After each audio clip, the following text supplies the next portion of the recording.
Okay. Alrighty. Good evening, everyone. We're back. We made it back from Fontana.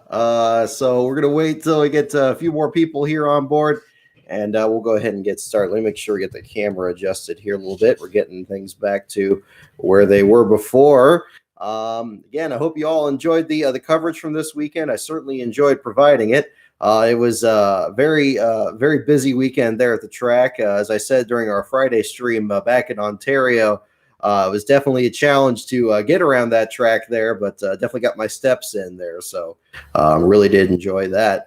Of course, I want to again thank you to especially to our Patreon members for all their support from this past week. We actually got a few new backers through the weekend. I want to make sure that jump on board with these here. Again, first of all, Dustin Tanner, a new member on there, joined up.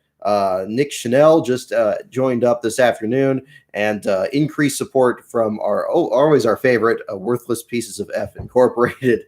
So big thank you to those guys there to join in, and our next coverage is going to be coming up at Sonoma. But first of all, have to talk about the action from the Xfinity Series and the Cup Series side this weekend. Certainly a lot going on there. Over in the Xfinity side there, we kind of followed up with our stories earlier this week, both involving Landon Castle and Tommy Joe Martins. The two of them were kind of the big feature during this week. So we talked about them a whole lot during that time period. Catching up with Martins and Castle there. Let me make sure I got this in the thread. Whoop. Hang on. Where is it? There we go.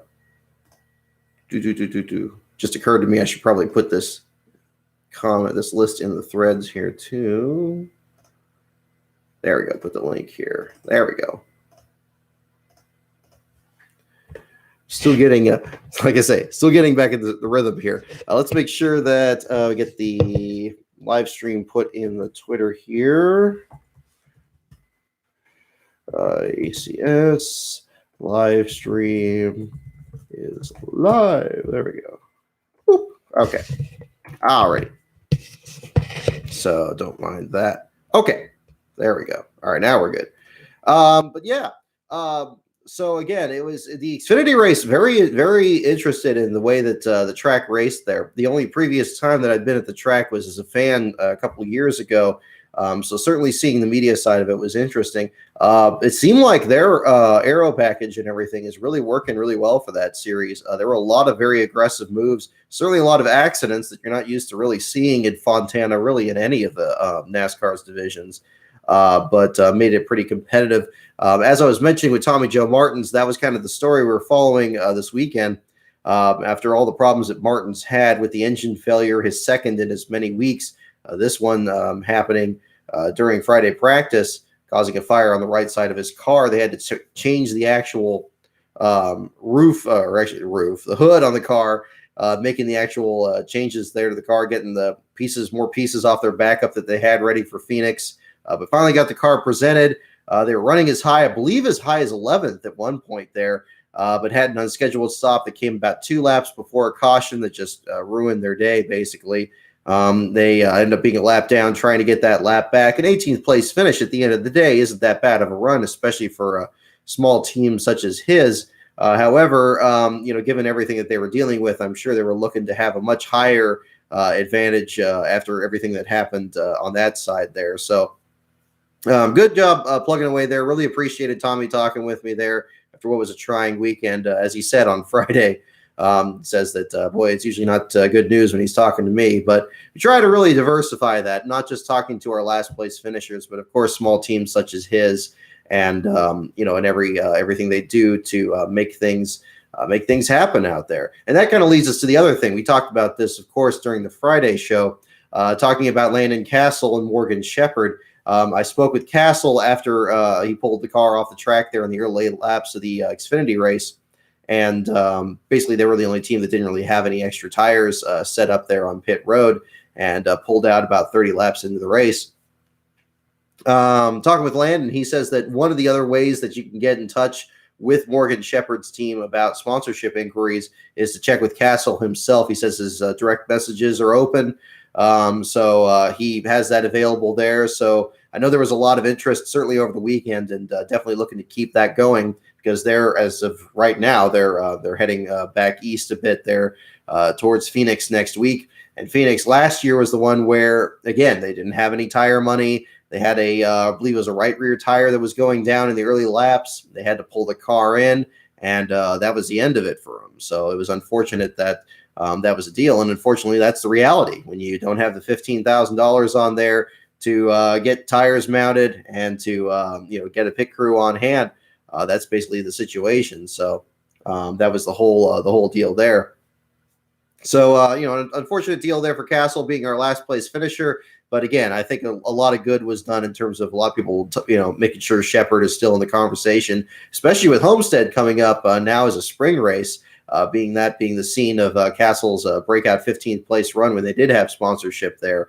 Certainly shows, again, what that team and what that driver can do. I think it's a very good combination, and hopefully things will come together there very well on that. I see in the comments already talking about the single lug nut issue. We're going to get into more of that along the way. Certainly a big, we're going to kind of dovetail that news aspect there into the review from everything over the weekend. Let me pull up the race results here again and talk more about some of the other teams that were doing really well. Certainly Austin Hill, the number 61 team. Good to see the Motorsports Business Management along with the Hattori alignment there with the 61 team. Good to see them have a good showing out there. They were running in the top 10 for a lot of that race. And again, much like with Martin's, had an unscheduled stop that dropped them further back in the order. But a good showing for them. I think that especially at these downforce tracks, even though you don't have the Cup Series guys in there and everything else, definitely a good job out there making sure that they could get the very best run that they could in the 300 miler there on Saturday. Ultimately a 16th place finish for Hill. Vinnie Miller was another great run out there. We didn't really talk about him too much over the weekend, but Tommy Joe Martin certainly did because he believed that he was lapping him out on the track there during his run. Vinnie Miller with a 15th place finish for BJ McLeod's team, keeping the nose clean, coming up from the 36th and final spot in the lineup there to charge up for a decent finish. Josh Williams out there, great run for him getting into the top 10. He's had a fantastic start to the season. The number 92 there for Mario Gosselin's team, given that they've moved things around a bit, so they're not running the 36 car this year. It's good to see them bounce back. Of course, they also, much like with Tommy Joe Martin's, had some mechanical issues earlier in the week. The plume of smoke going into turn one was Alex LeBay's car, his teammate, the number 90 car.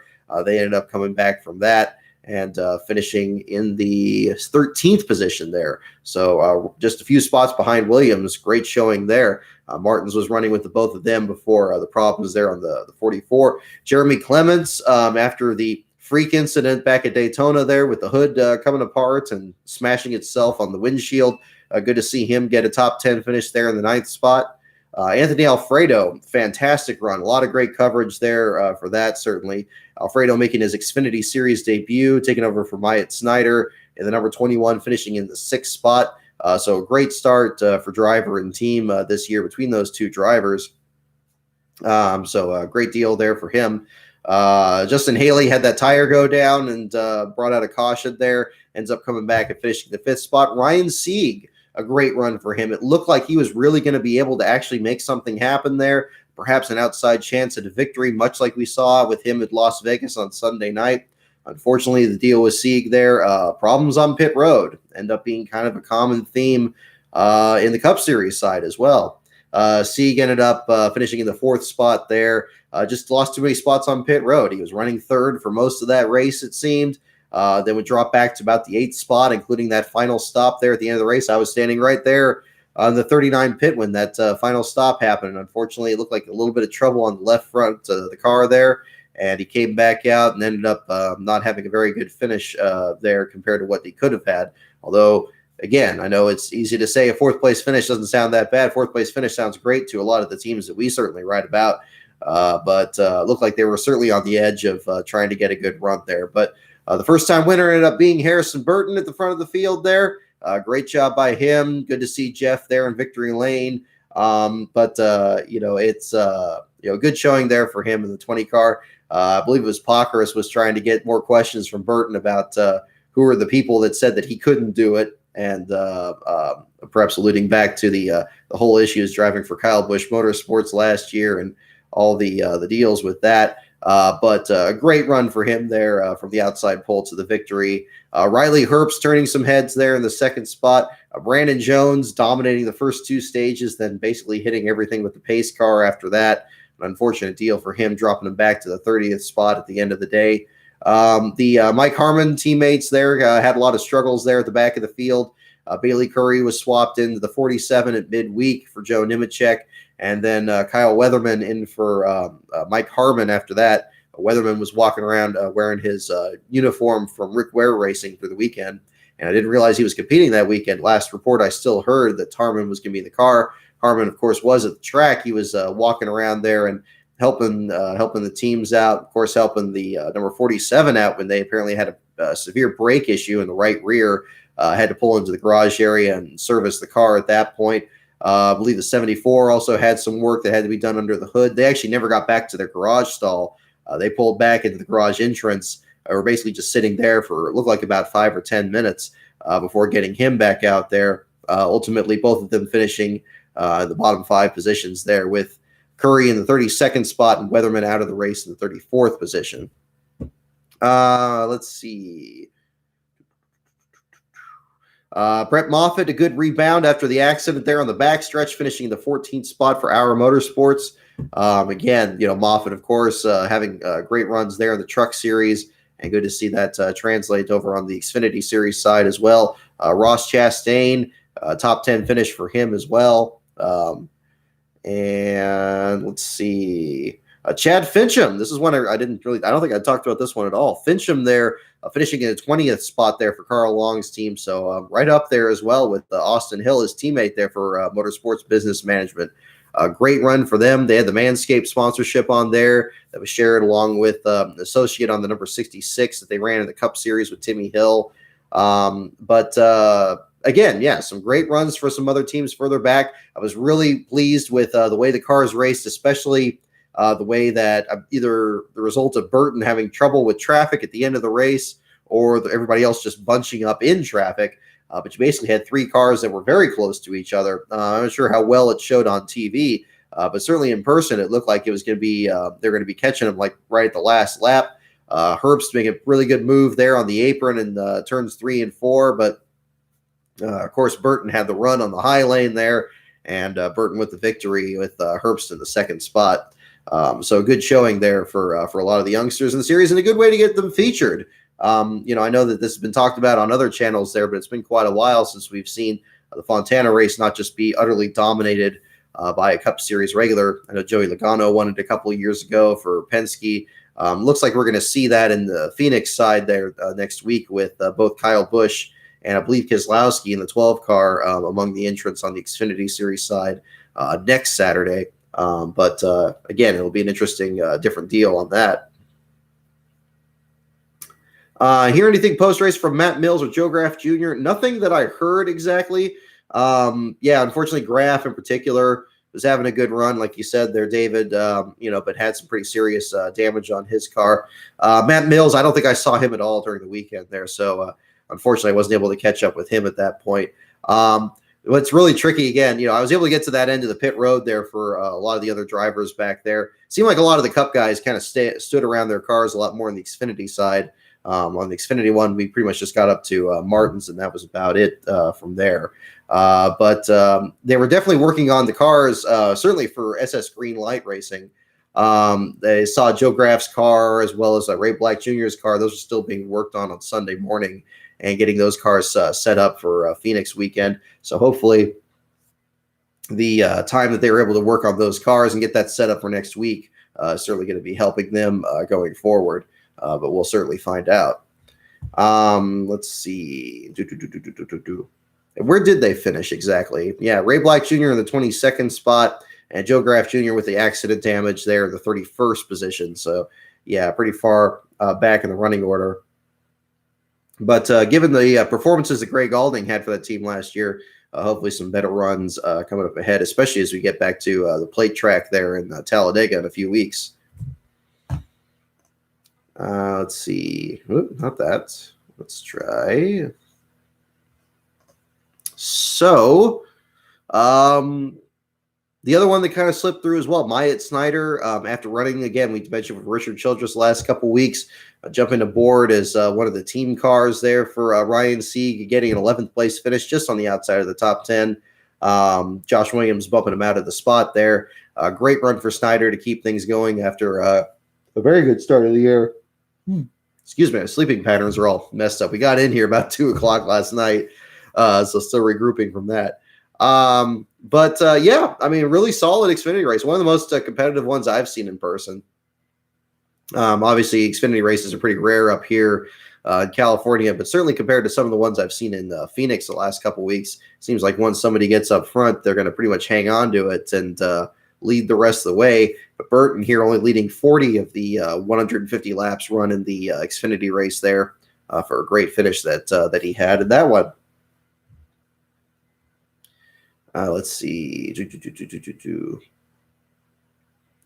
Decent last place battle in the early laps, too. We had Robbie Lyons at the back of the field there for a bit. A couple of other trade-offs there before Castle came in. And that was the other thing with the Castle story, is that he really was running in about the 28th position there right before he pulled in. At least that's what the leaderboard showed at the time. So that car had some speed. They were hanging on to the tail end of the lead lap before finally getting passed by Brandon Jones at that point.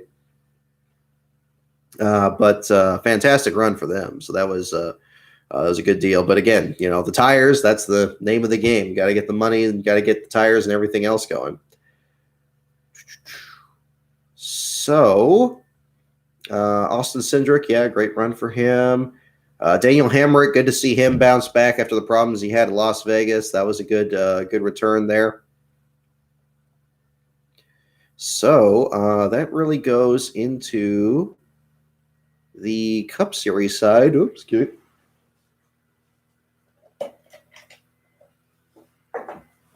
All right, let's see.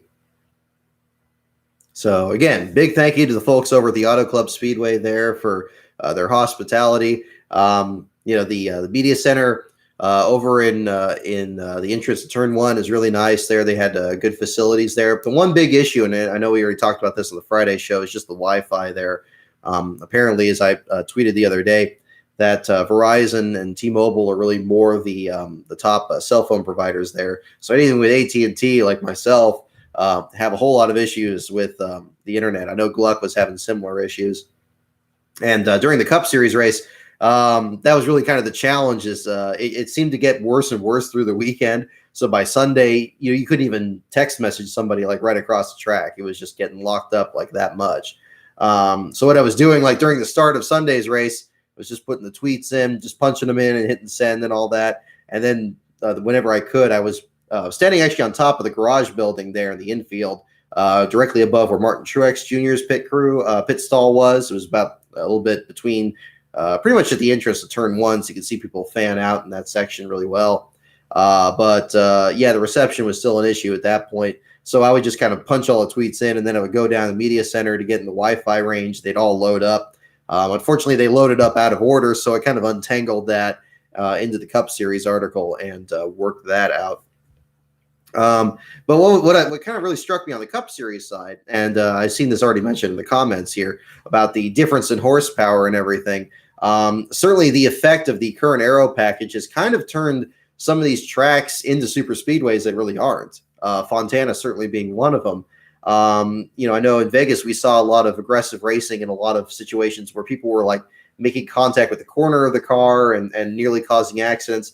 This time it was full on slam drafting. Everybody just running in the back of each other, especially on those restarts. The first few laps after those restarts, people were very aggressive with the slam drafts, scraping up the rear bumpers pretty good, pushing them in some cases.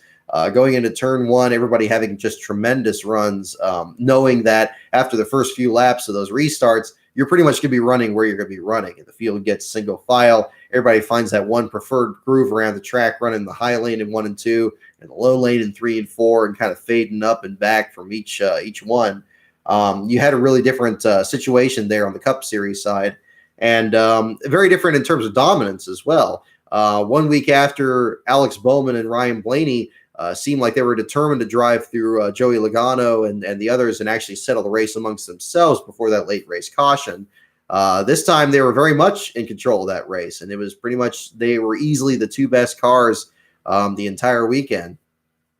Great runs for the both of them. Really looked like Blaney was going to have something for Bowman after he won the second stage, but Bowman's car was just too strong on the long runs, sat on a very big lead for much of that race there. But there was still great racing further back in the pack. As I mentioned on Twitter there, a couple of things that really struck me were the level of aggression was very visible. There were things with Joey Logano in particular being very big on blocking out there. I know he gets accused of that a lot at other tracks, but having usually seen things at the road courses there is a very different experience seeing it at a large speedway and seeing how many aggressive blocks he was throwing. There was one, I think, in the Tri-Oval that he had thrown a block on Harvick and chased him all the way down to the apron, to that painted section where the name of the track is, below the line at the starting line. Harvick had all four wheels down on there, and Logano was just pinning him down there for the entire distance of the Tri-Oval there, just keeping him down there. At the exact same side, also, you had a bunch of people that were also very aggressive, forcing 3 and 4 wide moves. Obviously, I've heard about Truex's radio transmissions being very aggressive, as he had to come back from the inspection penalty that forced him to start in the last spot. Seemed like he was growing increasingly frustrated navigating through traffic, and also racing his teammates for that matter. He was making a lot of very big dives into turn one. The other one that was very close to that was Denny Hamlin. Several big dives into the corner, obviously with Hamlin had an unscheduled stop during the 5 wide salute. I'm not sure if it got shown really in the broadcast, but he was basically on pit road as they were doing the 5 wide salute and the cars going by, to the point where Hamlin actually had to catch up to the 5 wide group halfway around the track. He almost went basically a lap down, although it was the pace laps that wouldn't have counted against him. But definitely a different situation there for those guys. But Hamlin and Truex in a similar situation where they both had to charge through the pack and made things certainly very interesting, especially the further they got up through the field. Midway through the pack, I'd have to give a call to John Hunter Nemechek as well. He was extremely aggressive, this time not so much with dives in the corner, but just forcing 3 and 4 wide battles, or taking a battle that was already pretty tight and then actually, making it potentially even bigger.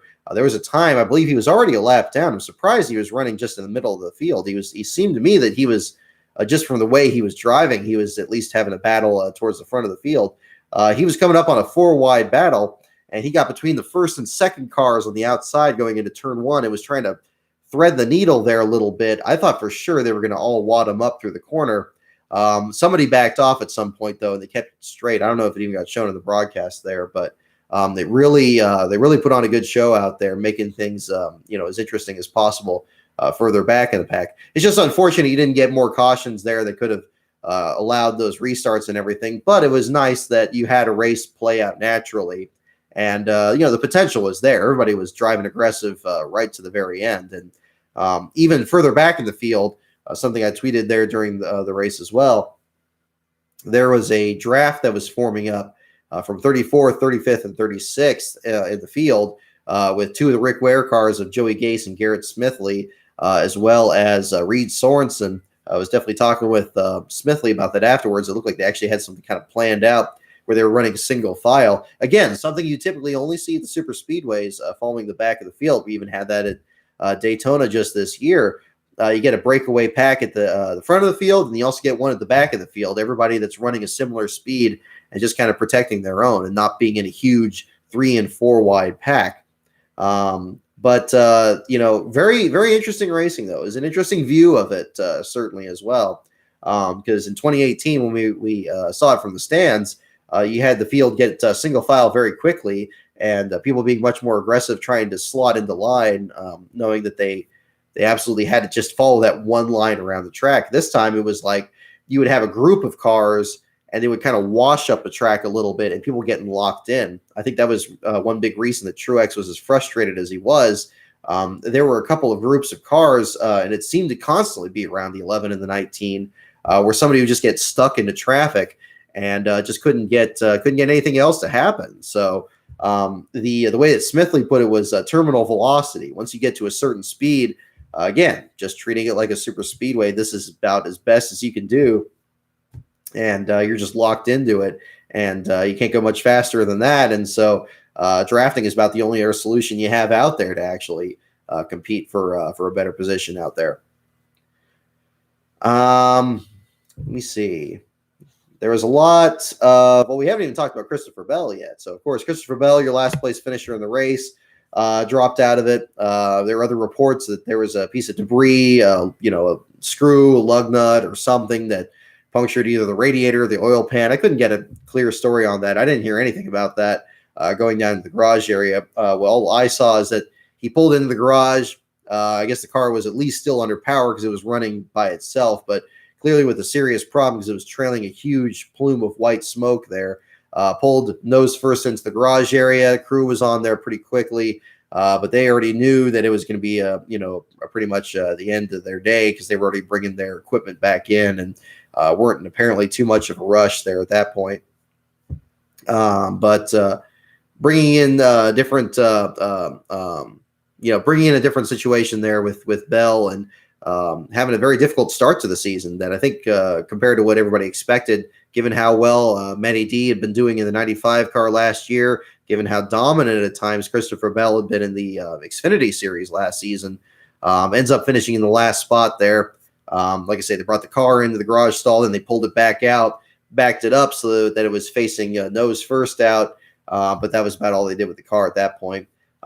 Very thankful to Bell for speaking to myself and a couple others. Like I say, television and radio didn't show up there, which I thought was bizarre given that there was so little attrition. I figured that pretty much the only car that was going in the garage area was going to get some kind of attention, but never saw anybody, at least at the time I was there, unless they showed up sometime afterwards. But it was myself, a Toyota representative, and the gentleman that was sitting next to me for kicking the tires. We all came up there at that point.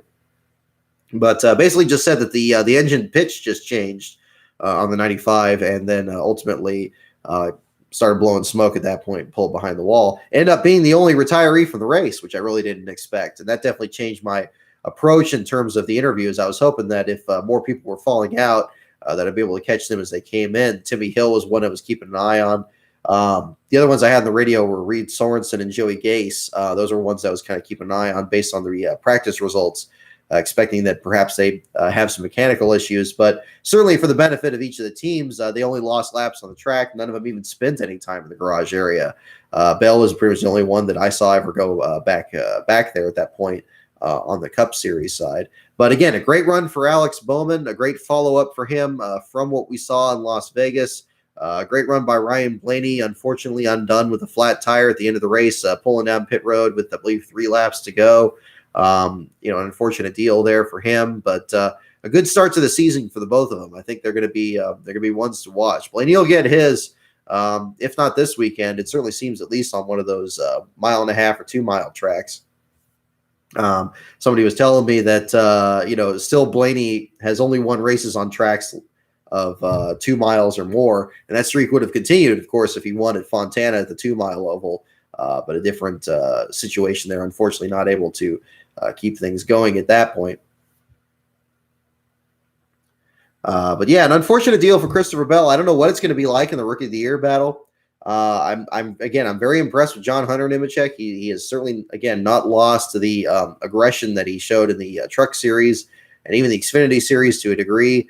I know it's with a smaller team with Front Row Motorsports, but they've really been able to build their organization so much and have not just those great runs at the super speedways like Michael McDowell's been showing, but sometimes also some strong performances at other tracks. Sometimes they've had some good ones at the 1.5 in the past, or even at Martinsville. I know David Reagan had some good runs out there before. So it's going to be interesting to see. I think it's still too early to tell to dispense with having a rough run at the beginning. Of course, Jeff Gordon.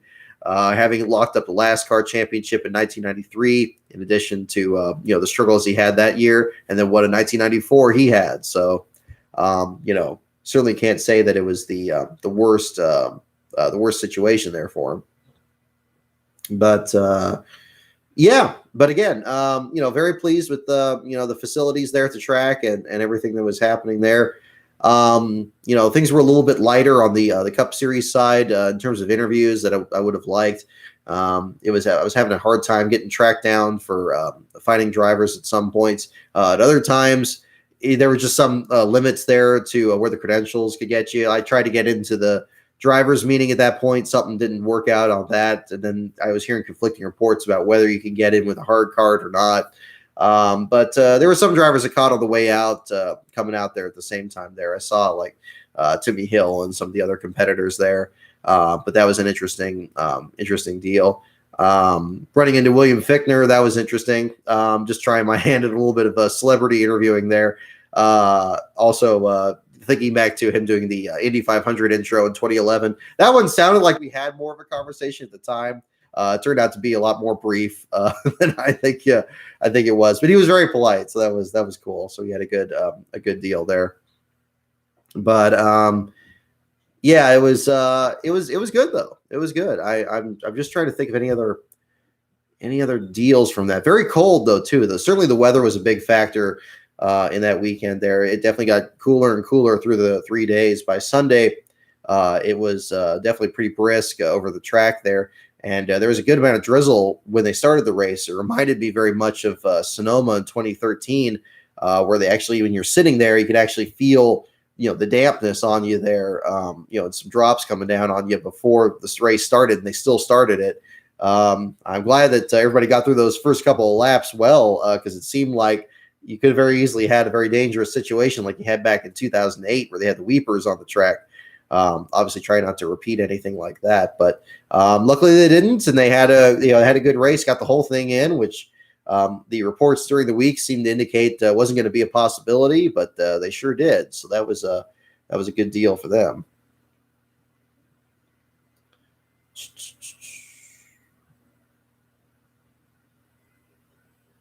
Let's see.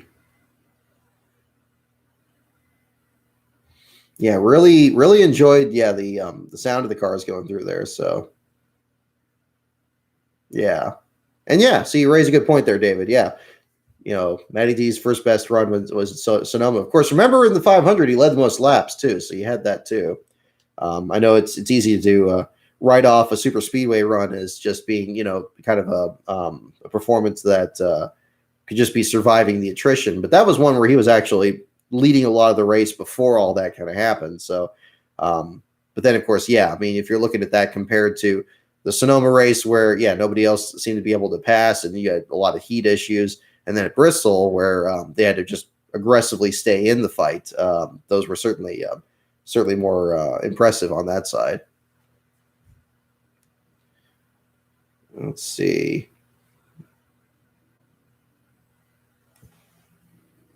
I'm just checking here. That would probably be a better way to do it. Let's see. Any other? Let's see. Okay. Oh yeah, we'll get to the lug nut thing too. We're getting pretty close to that.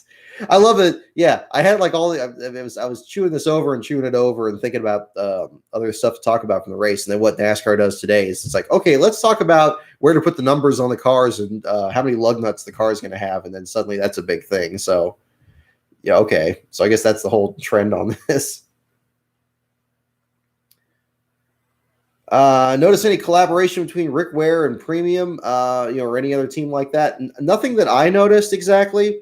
From what I've heard, it still sounds like the Gaunt brothers are going to be kind of the next ones in line to acquire a charter. I know that at least they've been eyeing one, and certainly something to help perhaps the prospects there with Suarez. It was good to it's good to see Suarez at least have a kind of an event-free race. Although he was on pit road constantly, he had, especially in the second half of the race. Both him and Brennan Poole seemed to be on pit road over and over again the second half of that race and finished laps down there.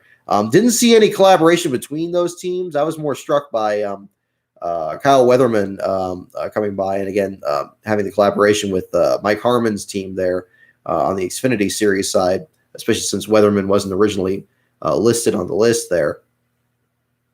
Let's see, but not sure exactly on the whole charter process yet.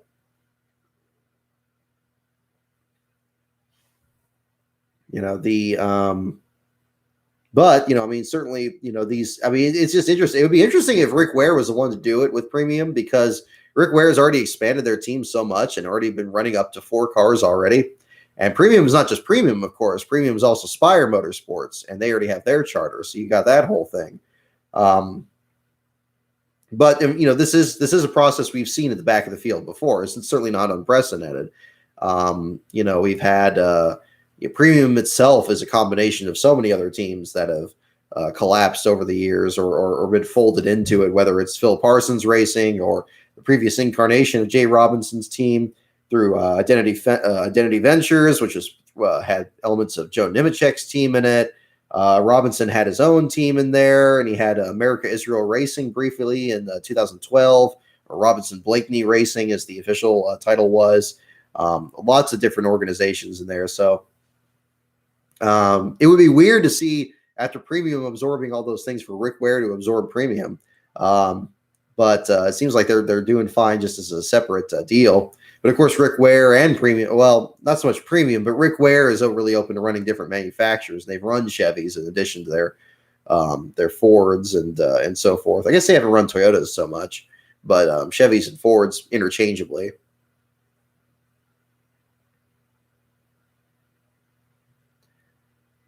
Yeah. Well, I'm questioning how much of a downgrade it is for Christopher Bell because of the Joe Gibbs Alliance. And I know that, an alliance could just be like, okay, well, maybe we're going to run experimental setups in your car. Maybe we're going to just not, give you other equipment that's not going to be the same thing. It's not like you're going to be running a Kyle Busch car or a Martin Truex Jr. car or something like that, but you're going to have some of the notes from us and work with that. It certainly, well, I mean, actually, yeah. Now as you see Harrison Burton win the Xfinity race in what was basically Bell's old ride in the number 20 car, different deal, but yeah. Of course, I mean, there was so much hoopla. It seemed like everybody was already putting him in the 95 car before even the announcement came. So I'm not even sure how much of a downgrade it was, but I guess in the when it all comes out in the wash, it certainly goes that way. Let's see. Just thinking. Let me look at the other. Oh, okay. Lots of Jimmy Johnson attention the entire weekend. Obviously, I'm sure the broadcast hammered that plenty, but lots of tributes to Johnson there at the track. Those banners they put up on the exit of the track there. They weren't actually painted on there. They're actually just large banners they printed out in like triangular shaped and like bolted them on there. But they still look great, showing the different cars that he ran or won in at Fontana over the years. Although I heard from one viewer, I'd overlooked it, but that it was apparently one of the cars wasn't the accurate one. I think it was a different one that he ran in 2007. But lots of great tributes there. Lots of people wearing Jimmy Johnson gear in general, especially the jackets. I know it was a colder weather, so that's probably a bigger reason why. But most people wearing Jimmy stuff, and especially people wearing recent Jimmy stuff too. So you probably had a number of people that were either just learning more about him and just kind of getting onto the bandwagon. But I think you had a lot of his fans there too, because you had a lot of people that were wearing Lowe's gear and stuff like that in the grandstands. A very positive response every time that his car came out or he was walking around. So he was getting a lot of attention that way. So certainly good to see. I mean, it was definitely a good homecoming there. I think it was a great deal there to have his wife and children up there in the flag stand. It seemed like that was really cool. And the 5-wide thing was certainly spectacular with Jimmy out front. Again, talking about this earlier in the week during qualifying, shades of 1992 or 2000, where you have like a big name driver retiring and then actually qualifying on the front row. Somehow doesn't seem as unusual for Jimmy Johnson now, given that his success and the magnitude of his success and just how recent it's been, that he's kind of dropped off a little bit. You think about 1992 and Richard Petty being the outside pole sitter at Daytona, or 2000 with Darrell Waltrip being the outside pole sitter at Indianapolis. That was years after their last win and certainly their last championship. With Jimmy Johnson, it's not so much in both regards. So it almost didn't feel that way in that same sense for him to start next to Clint Boyer, but Boyer was pretty cognizant of it. When he came into the media center, he was just talking about, it's like, boy, I know I'm going to get a lot of, there's going to be a lot of pictures of my car because everybody's going to be trying to get pictures of him. And that was the big thing. So, good job by the track there to really kind of, make the most of that. They had everybody wearing the cardboard Ally Bank helmets, walking around and everything. And so that was pretty neat.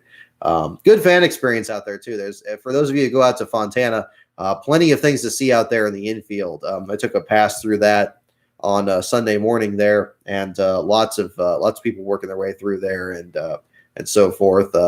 Gosh, what they had, like a masked wrestling ring at one point. They had the smoke show there in the back. They had a big concert stage, just all that. I mean, I know there's a lot of that you see at a lot of tracks, but the nice thing with Fontana is it's basically in a large industrial section with a lot of flat ground, so you don't have to really hike everywhere. It's nice, flat, even ground, and makes it very easy to navigate. So that was always really cool to see for that.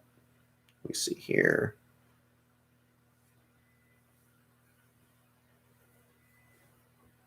Yeah, chassis and bodies are secondhand. Yeah, again, I'm not sure on that, but yeah, no, let me go back to this again. Asking about any collaboration between Rickware and Premium. David, I want to get back to this because there is something I do recall. It wasn't from this race specifically, but it was back at Phoenix, not last year, but the year before. Yeah, it was a year before. It was a year that, I mean, there has been collaboration between Rickware and Premium in the past, because I know there has, because when Cody Ware wrecked the 51 car a couple of years ago, our first time covering this, the first thing that Rick did after that accident happened, he saw the fluid on the tire. He pointed out the crew was starting to load the car up and all that, and he went like straight for the Premium Motorsports hauler. And then, as it turned out, that was the car that Ware drove as a backup. Was the number 7 car that was run the previous week at Texas, and that became Ware's primary car. So I do know that there has certainly been communication between Premium and Ware. And the only other thing I can really add to that, and again, it's probably a small detail, but probably isn't, probably not too small of a detail. A lot of these small teams, they kind of coordinate like their catering as well. I've spoken with a gentleman that is the caterer for Starcom Racing. He's a big Kenny Irwin supporter. So when I was wearing my Bell South hat last year, we had a good conversation there. A lot of the crew members that came by there weren't just from Starcom; they were also from like Rick Ware and some of the other teams. One thing that was kind of interesting was that when they came in there, they would have like they were sponsored, I think, by a hot sauce company or something that weekend at Phoenix. So they had like the product set up there for people to use. They said, "Hey, what's this?" It's like, "Hey, you should know what this is. It's on."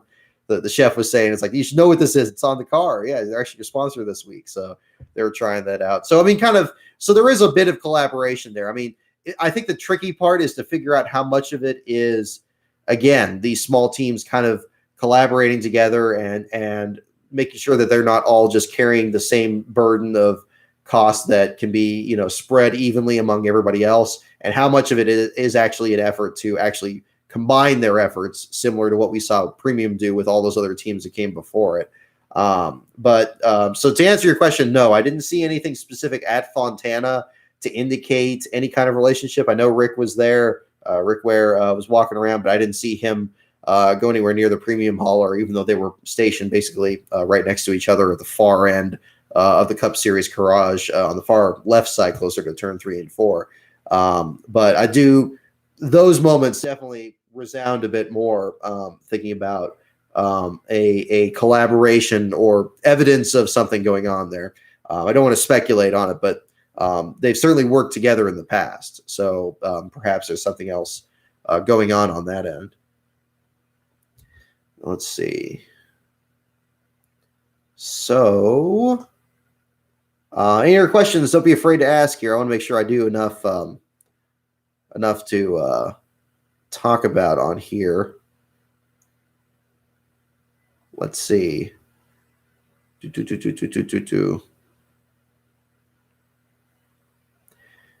Yeah, I think probably one of the biggest challenges of this one was that again, the fact that you did have to kind of hustle a bit more for like stories that were going on, especially for my beat, the smaller teams.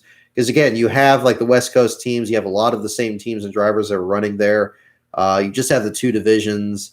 And again, with the really, really low attrition, it was a very different experience from even Phoenix. I know Phoenix, we tend to think of that as a track that doesn't have a lot of people fall out, but it does. I mean, obviously, you look at what happened to Chase Elliott last year in last year's race, other mechanical issues, teams like Reed Sorensen falling out, although there was some controversy over that ended up carrying over into Homestead with that whole deal. And then just mechanical issues there for Carl Long's team and so forth. And then really the year before that, there were a whole lot of wrecks among the big teams. I mean, standing there and all of a sudden Clint Boyer's car rolls by with the tail of it hanging off, or Kurt Busch's car coming in all trashed or something like that. This was a very different experience. It was during the race itself, it was actually kind of tricky to find what to do for myself because I'm used to going in there and running after this guy when he falls out and running after this guy when they fall out and doing this and doing that. We just had the one guy in the Cup Series side. The Xfinity Series side wasn't too bad because pretty much by the time it was done with the 89, then the 47 came in. You could check that out and do this and do that. So that was a bit easier. And although, I mean, on the Xfinity, that was the other thing that was bizarre on the Xfinity side. For all those accidents that happened, like none of them spent any time in the garage area, like not during the race at least. Like Noah Gragson's accident or the one with Our Motorsports with Brett Moffitt or Brandon Brown or anything like that. None of them spent any time in the garage area. The only ones that were in the garage area for that race were the 89 when he parked. There was the 66 when he had the fluid on the back of the car. That was a big issue. That basically started right from the start of the race. 66 came in with the fluid. The 47 and 74, I mentioned earlier from Mike Harmon's team, they were in there briefly. And that was basically it. So any of the people that were in accidents, they all managed to clear the crash clock. Even the 19, who was just absolutely used up at the end, and Gragson too. And we asked about Joe Graff Jr., same deal there. So, another, I guess, how much of that is contingent on like the track itself, and of course California having some low attrition, and how much of it is actually these cars being more durable or the composite bodies having an advantage in that sense. I was very surprised to see how little attrition we had on that side. Obviously, late in the race, you had a few guys come in. I think Brandon Brown blew an engine towards the end. He pulled in, and everybody else from there. So a very different experience. But it's good to keep doing these at these different tracks because you're going to understand it, a little differently and figure out the best times to catch people there. But there's definitely a lot of places for people to hide. I'll tell you that. Fontana was, again, it's such a big track there. Tracking down where people are going to be is tricky. But the good thing is that since everything is so widespread, you're going to see a lot of people trying to get from place to place pretty good. So if you don't find where they're actually hanging out, you're at least going to find them on the way to where they're going. So that was a good deal there. Obviously, the other thing, too, also a lot of good Kobe Bryant and N72EX tributes out there. Tributes not just to Kobe Bryant and his daughter, but, of course, to the other victims of the accident. I found after the race that Bubba Wallace's car had several tributes on there, including the rear deck lid had all the names of the victims on there, all the numbers of the players there on the side of the car as well. And Daniel Suarez is the one we tweeted there earlier in the week, had all the names on the roof rail of the car. And that was actually on both sides of the car. So a good deal there with the Gaunt brothers and everything. It's good to see a lot of respect there between the different sports and between the different fan bases and really the competitors for all that. And I think they did a good job covering that over the weekend and doing that under extremely difficult circumstances. So let's see here.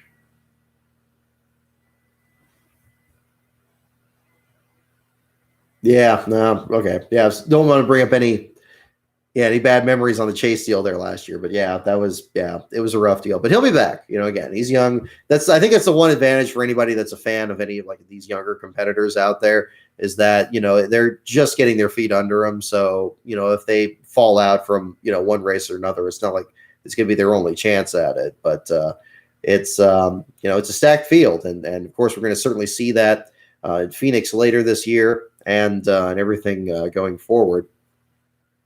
But yeah, so far, I know I mentioned earlier that we were going to kind of re-examine whether or not we're going to be doing some coverage for Texas this spring. We pretty much already kind of looked at that already, and I think we're going to just move ahead to Sonoma for our second race of coverage this year. We'll postpone Texas for now, and then look ahead to Phoenix in November again for the championship race. That's kind of what our 2020 schedule looks like.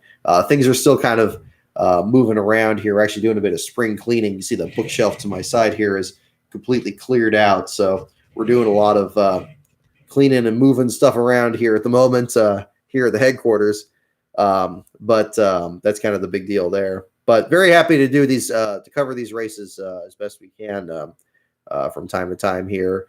And yeah, going to be very interested to see what's going on with these different teams, whether it's the Rick Ware premium deal or anything else that's going on with the Xfinity Series teams. The Xfinity Series, I'm really starting to like the Xfinity Series a lot more now with these smaller organizations that are involved now. You kind of course, you have people like Jimmy Means that have been in the Cup Series before and still fielding entries there. Means, by the way, made the trip out west. He was out there, so got to say hey to him out there. So that was good to see.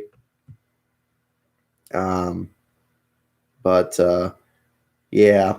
And also they did that complete rewrap on Brendan Poole's car before qualifying there. So they had a interesting look there, kind of doing the hand-drawn, the children's drawings there on the 15. That was kind of an interesting deal there. Definitely stood out. Unfortunately, like I said, Poole had a lot of issues like Suarez did with a lot of unscheduled stops and having to come in over and over. So, but obviously in a race like this where you have long green flag runs, you have like one problem like that, and that's going to drop you out of contention. So you're at least racing against other people out there. But much like we saw at Darlington, the Rick Ware team kind of looking to beat the teams that they're looking to beat. I know Smithley mentioned that from previous interviews, but it was certainly like that again this time around, driving at Fontana there and looking to compete against other teams like his teammates as well as the motorsports business management guys. But we'll get some more updates on the article this week here to talk about the preview, looking ahead for Phoenix this weekend, for the spring Phoenix, and see how things shake out. Going to have a lot of that was the other thing too. Gosh, yeah, almost forgot to mention this. So I mentioned going back in the garage area on Sunday. This is a reason that. Oh, hang on. Gosh, sorry about that. Take a message on that one. Looking at the garage area, and while they were working on the Xfinity Series cars and getting them ready for Phoenix, there were also a lot of the Cup Series cars getting moved in and out of the trailers. And the H2 Motorsports hauler made a surprising appearance there in the garage area. Now, of course, it's that team is very well and truly apparently not coming back. I know Shane Lee said that he wanted his name taken off of that trailer, so it sounds like that's absolutely not coming back. But that hauler being used, among others, there was other haulers. There was being used to transfer cars between different locations. You saw Daniel Suarez's new paint scheme. We got pictures of that. We got pictures of the new smaller spoiler on the back of Corey LaJoie's car. He had a new paint scheme as well. Dave Marrero put together there for Motor Trend. So good looking car on that. The number 95 also bringing back the Procore paint scheme this weekend. We saw the Motorcraft paint scheme. They had a version of Matt DiBenedetto's car where it didn't have door numbers for some reason. That was interesting. Those other haulers on the side had some of SS Greenlight Racing's cars. There was a JD Motorsports car on one of those. So it's just interesting seeing that. We saw that at Phoenix before because they had to do a lot of moving things around between Obica Racing. Man, there's a throwback between Obica Racing and the BK Racing Front Row Motorsports collaboration there. They're moving cars around in the current Cup Series garage. But this one was kind of out of sight, out of mind a little bit in the Xfinity garage. And whenever I see something like that, I always try to catch that as best I can because you never know what interesting things you're going to find. But certainly looking ahead to the short track package this weekend and the much smaller rear spoiler everybody's talking about now. That's going to be the interesting thing to talk about this weekend. And apparently they're adding PJ1 over to Phoenix as well and trying to make that very most competitive that they can, looking ahead to the November race. It's going to be an interesting experiment. We'll see how good the racing actually is there. I think Fontana would make a fantastic, a concluding race of the season. I think NASCAR has a long history of having finales in the West, whether it was Riverside Raceway or Ontario. Ontario being, pretty much right next to the hotel we were staying at that was just outside the Fontana track. I think that'd be an interesting throwback. A nice wide track and has the potential to have that. I think if they do that, though, they should make it a 500-mile race, like bring that back. I think the finale needs to be 500 miles, especially if you're going to have this format now where the top 4 guys are racing against each other. No reason to not make it 500 miles. I mean, you got the Daytona 500 to start the year. Why not do a 500 to round it out? Because the 400 always seems to wrap up too quickly, whether it's Homestead or otherwise. Kind of going back to what Atlanta used to have back in the day, not too many years ago. Any more starts for Chastain at Spire? Nothing new that I have heard on that. I was tracking down Chastain after the race there. Unfortunately, he was hard to catch up to there, and ended up taking a zig when I was zagging. But nothing new on that. Going to be interested to see what happens there with Chastain. Not entirely sure what's going to be happening there. The other thing I'm going to be interested in too is if there's going to be anything more between Spire and Justin Haley now that Colleague Racing has now put a Cup Series car out there back at Daytona. I imagine they're going to probably run that car again in the other 3 plate races. I don't know that. I do know that they have an affiliation with Richard Childress, and that apparently that's taking the place of the number 31 car, at least from other tweets and information that I've seen on that number 16 car. And of course, it's carrying the same sponsorship that was run on the 77 last year. But will the Spire Motorsports car be a possibility for him to run? That I'm not sure. But yeah, nothing new on Ross Chastain there and what's going on with him and Spire and everything. I think things are still in a kind of a state of flux there with him driving the 6 and doing that kind of on a week-to-week basis. I'm sure everybody wants to know about what's going on there on the 6 team and with Ryan Newman, but I was unable to get any new information on that. Everybody's still playing their cards pretty close to the vest, and I didn't really push too hard on that one because it seems like everybody's getting about the same response. If they're going to give some more information on that, I think they're going to likely do it through a different outlet rather than an independent like myself. So we'll see how that goes. But yeah, I would anticipate also the other thing with the colleague one. I don't know this for sure, but another possibility we would see the colleague one is the All-Star race. Now that Haley's qualified for that, I didn't even try talking to Haley about this one because I tried that at Phoenix last year. And this was, of course, before the colleague team moved up to the Cup Series. So maybe this was why I was getting the response I was getting. But he did not want to talk anything about his Cup Series efforts. He wanted to just focus on Xfinity and his plans for this year on that. And of course, he's now still running the Xfinity Series primarily here with, a sprinkling, I guess, of these Cup Series ones on the side. I'll be interested to see if any of that changes here in the future.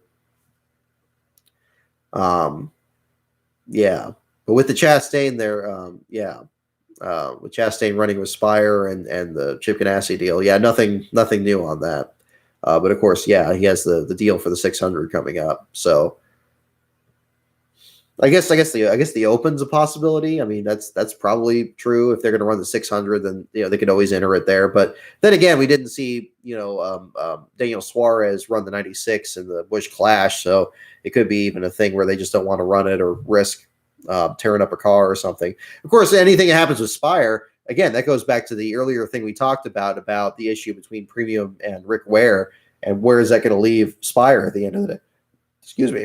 I don't see Spire breaking off and being their own thing because they're almost entirely Jay Robinson stuff, like the same plain black cars. And even with Brennan Poole running different sponsorship on the number 15 this year, it's a whole different arrangement.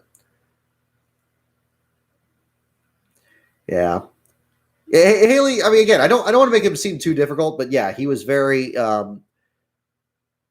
I don't know what the best term is. I mean, very, very quiet. I wouldn't say bashful. I mean, Christopher Bell, I would say, is certainly bashful. I know that he had an interview where he said that he's pretty shy, and that was definitely the same vibe I got talking to him after the engine failure at Fontana. There, obviously, it's a situation where you imagine a driver is going to be not wanting to talk too much, but I was kind of bouncing questions back and forth with the other people that were with me there, and it got to the point there where I was trying to think of another question, but he just kind of stopped talking, and I was just like, okay, I can't think of anything. So thanks for your time, and that was about it. So that's why the quote there is pretty brief at that point. But yeah, Haley is a bit more. I don't know. Maybe shy in the same way, but I think he's more brief too. I think Bell was a bit more talkative than Haley was. I think, but when talking about the Busch Series team, Haley was very cordial with that, and we had a brief interview on that, so that was good. But that was about the only deal on that. And again, big thanks to him and the colleague team for coordinating that deal with our charity auction that we did last year with the drawing that Robert Taylor did of his number 77. That was a big success on that. There's actually I have another update on that coming up here in a bit. I'm still working on some details on that, but relating to Tony Roper's scholarship fund and working on that. We're actually in the process of getting that brought back again because apparently we had to kind of reorganize it since that organization hasn't been used in a while. At the moment, if you're still interested in the Tony Roper Scholarship Fund, I'm sure you can still send funds to the same address that's been provided on the 3 before February. But I have been in contact with the bank to make sure that that organization is still set up the same way that it was in 2000 and making sure the funds get sent to the right place. So the Kenny Irwin Foundation and the Victory Junction have already got those portions, but we're still finalizing, making sure that the funds for the Tony Roper one are getting sent to the right direction there. So I'm working on that, and we'll have some more updates on that in the days and weeks ahead on that.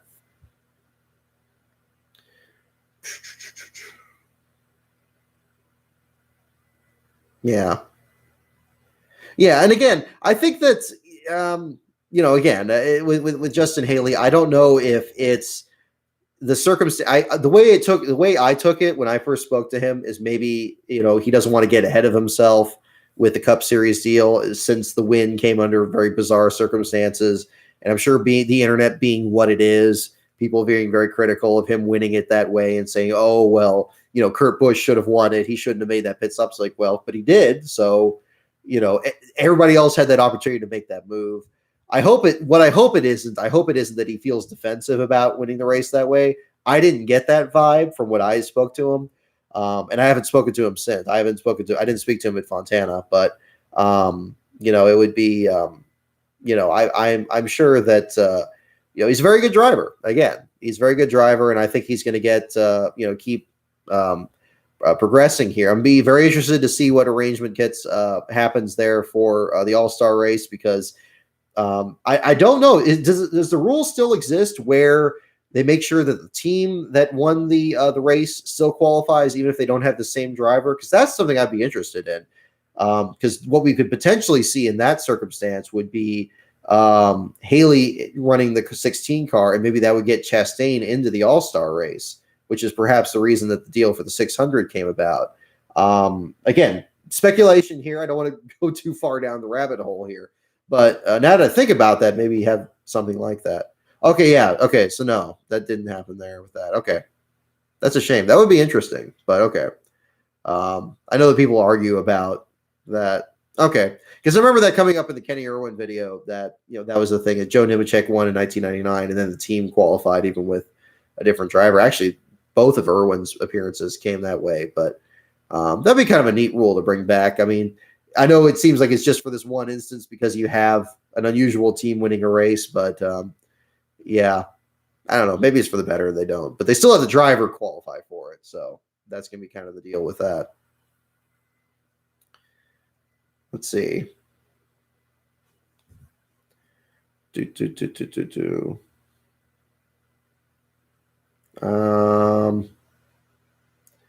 Yeah, Texas was pretty crap. Look at your comment here, Beast of Metal 1989, about the Texas race, the PJ1. Yeah, that turned into a bit of a crash fest. Certainly one that Stenhouse and Keselowski getting collected in that accident there and almost handing Keselowski his first last place finish. I don't know how that's going to translate at Phoenix, given that it's so much flatter. I mean, well, I guess now it's not as much with the dog leg being so steep, but um, I mean, quite honestly, I don't really see the advantage of doing the PJ1. I mean, it's not really a multi. I mean, much like it's like putting PJ1 at Fontana. You have a track that pretty much just has one preferred line around there. I mean, except you can dive bomb that apron on the backstretch a bit and tear up the suspension and stuff, trying to make a couple spots up and maybe make an advantage that way. But I don't know. Well, I mean, I guess we'll see. I mean, are they going to put PJ1 down? Well, I guess they're not going to put it on the apron. They're probably going to put the PJ1 at the top of the dog leg to dissuade people from it and give you that option. And and maybe I mean, I don't know. I'm not sure how they're going to shake that out, but that'll be interesting.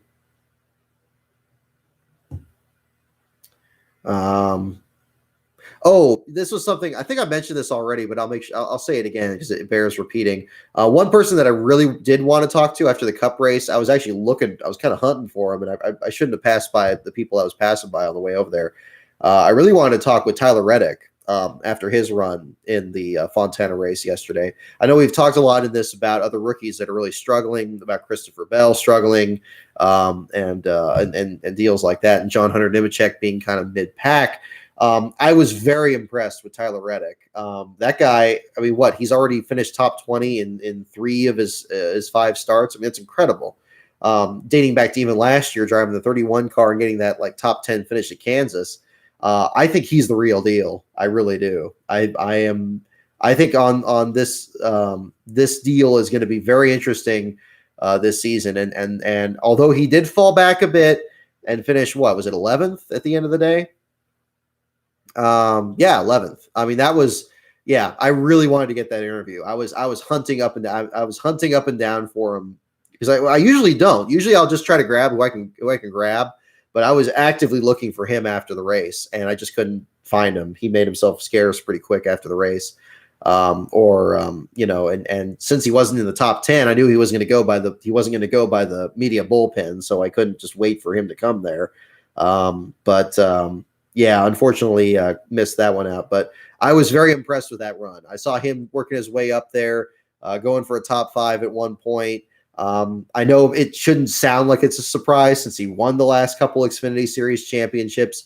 But, Richard Childress racing now with that new nose and seeing the dividends that's paying for the Chevrolet teams, I'm going to be very interested to see, what he can do in these weeks ahead here. I know it's unfortunate for Daniel Hemrick.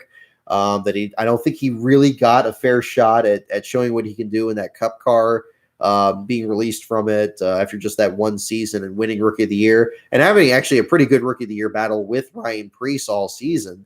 It's unfortunate how that happened, but I do think Reddick is, of the rookie candidates, he's one of the ones I'm personally the most excited about. John Hunter is the second one, though, because I know I've said a lot about him in this, but I think that's the other one. As for the other ones like Custer and Bell and stuff, I'm not sure. And Poole, obviously, an even smaller team there with even more limited sponsorship resources. They're doing really well with what they have and everything, but I think they're in a different class from this. But I think Reddick's going to be really, really interesting to see.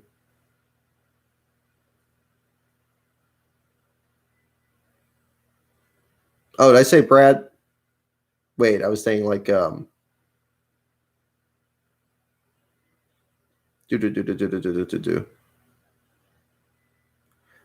Let's see. Brad dumped him, not Penske. What was I thinking? Brad, Reddick driving. Well, I meant Hemrick. I was referring to, but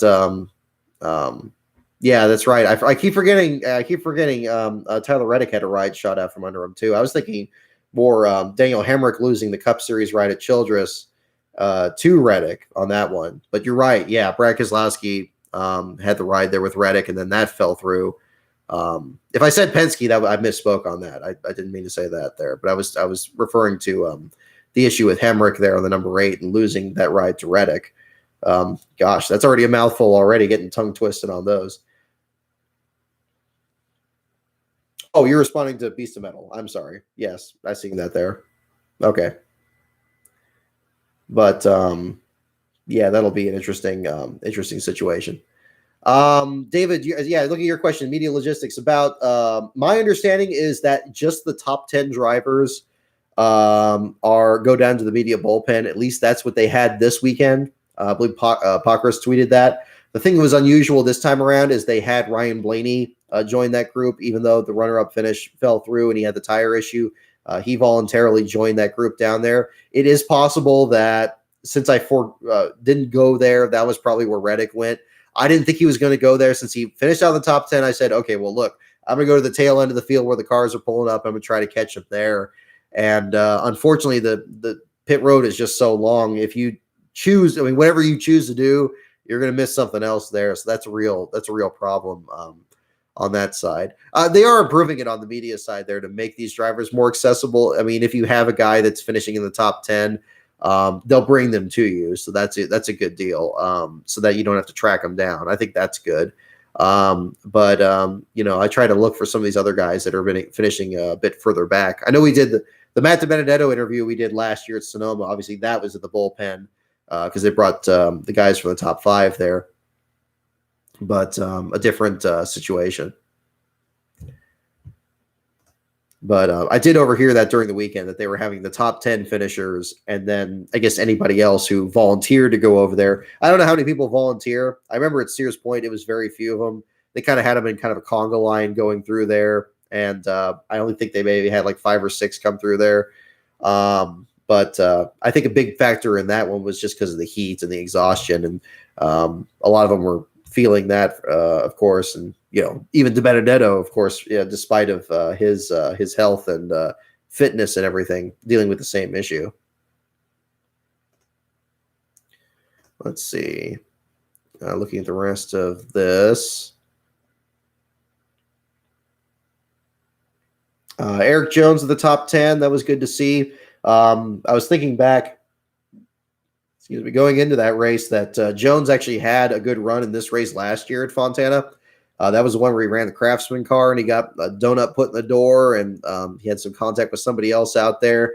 And he was actually kind of climbing his way back through the pack, but then had something foul up there and he wasn't able to have a good finish. So it's good to see him bounce back and get a good run. I still think Jones is one of the most underappreciated guys out there that people aren't talking about because I think he gets these good finishes. And let's not forget, he's a Southern 500 champion. Say what you will about a Daytona 500 champion or being, winning your only race at a plate race or something, but you win the Southern 500 and you win it like 3 a.m. You've done something pretty impressive. And I think Jones is deserving of better respect than I think he's given, quite honestly. Okay, yeah, Matt Kenseth's not in that car anymore, and that's unfortunate. Kenseth was himself, I think, disrespected a lot in his career for what he accomplished. Especially in light of the playoff format that was inspired by his title, stomping in 2003. But Jones is one I think that, deserves to kind of get more of his due. And I think he's a good kid. He's a good kid. So, there's that whole deal. I was unfortunate not to see, I didn't see much of Chastain besides, like I said, seeing him briefly after the end of the race there, a 17th place finish for him. Again, it's when you're a relief driver under these circumstances, there's so many things you have to adjust and work out. And again, I know that we're still all thinking of Ryan and what his recovery is going to be. And it was cool to see the picture that he posted this past week of him fishing and everything. So that's good. But obviously he wants to get back out there and, do the best he can with whatever races he's going to do the rest of this year. I wouldn't anticipate him running Phoenix this weekend. Anything's possible. But once it was clear that he wasn't going to run Vegas or Fontana, it seemed like he was just not going to do the West Coast swing. I think at the earliest, to probably do something on the East Coast, so you don't have to travel as far. I'm not going to pretend to understand head injuries or anything like that, but I would imagine if we're talking about something that's a bigger burden or something. I think that the travel aspect is probably factored into that. So we got Atlanta and Homestead coming up not too far ahead. So we'll see what that whole deal is. It was unfortunate to see Stenhouse kind of stumble a bit in this race, finishing in 20th spot. He was the third car 1 lap down in the running order. Stenhouse had such a great start of the year, and he was qualified 10th for the Fontana race. So it looked like he was going to keep going on that. Ended up dropping further back in the lineup. Keselowski and Hamlin up there. Chase Elliott had a good battle on the apron at one point. Let's see. Yeah, exactly.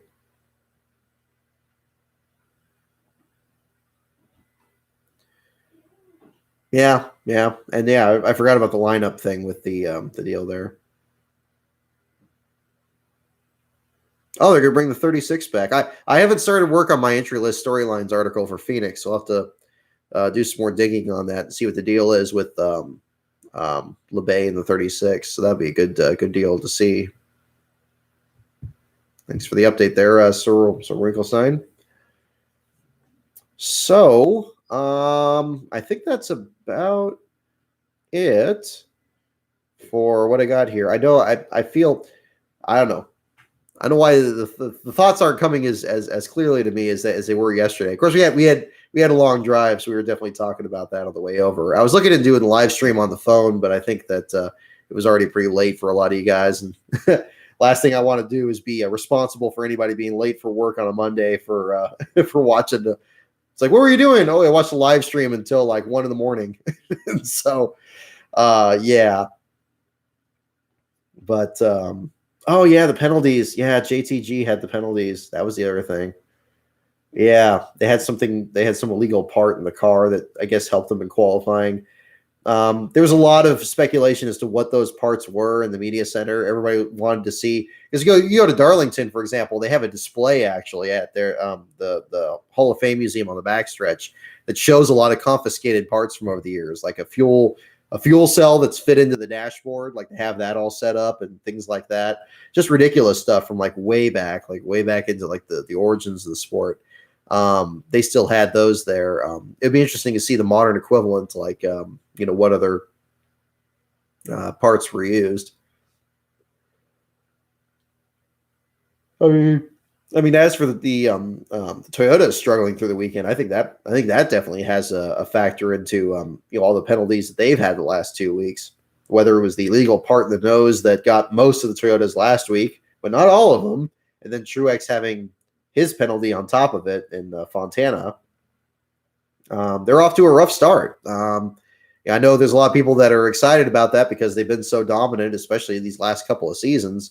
But this is the way it goes. It bounces back and forth. You're going to have one sponsor or one manufacturer or one team's going to have the lucky horseshoe, and then it just it's not so much ripped out of somebody's hands, but it's like just dropped into somebody else's lap, and then it's their turn to just be the dominant one. I think the Chevys are really, really impressive. I mean, and if Alex Bowman's dominant win on top of his strong run at Las Vegas isn't convincing enough, then I think we'll probably see more of that these coming weeks. But in Fontana was a track that not too long ago was Kevin Harvick's stomping ground, even before he switched to Ford. It's only lately that we've really seen the Toyotas take center stage, whether it's Kyle Busch or Denny Hamlin or the others. So, are we going to see more Toyota dominance again this weekend, or is the Chevy train just going to keep rolling? And what factor is the PJ1, the low downforce package, going to have on that? I think it's going to be a really interesting weekend. We're not going to cover that one. We're going to look ahead to November for the championship, but I think it's going to be. I think whoever is out there, they're going to get some good stories out of that one. So looking forward to hearing about the action on both sides, but especially the Cup Series side this weekend. I think it'll be a good race. So I'm basically going to leave it right here for now. Again, thank you guys for tuning in. Hope again you enjoyed the coverage there from Fontana this weekend. I certainly enjoyed doing it there. LastCar.info, as you know, is entirely fan funded. Whatever through the fan funding, and then everything from there. Really appreciate everybody's support on Patreon, support with the book and the videos on YouTube. I mean, even just sharing my videos on YouTube helps a tremendous amount. So I really do appreciate everybody's help on that. And you received so many positive comments through this weekend, especially talking about Morgan Shepherd and everything. And also, big thanks to a lot of people who said hi over at the track this weekend. I'd be remiss if I didn't thank Black Flags Matter in particular. Darian and I ran into each other a couple times, including for both last place finishers of the Xfinity side and the Cup Series side.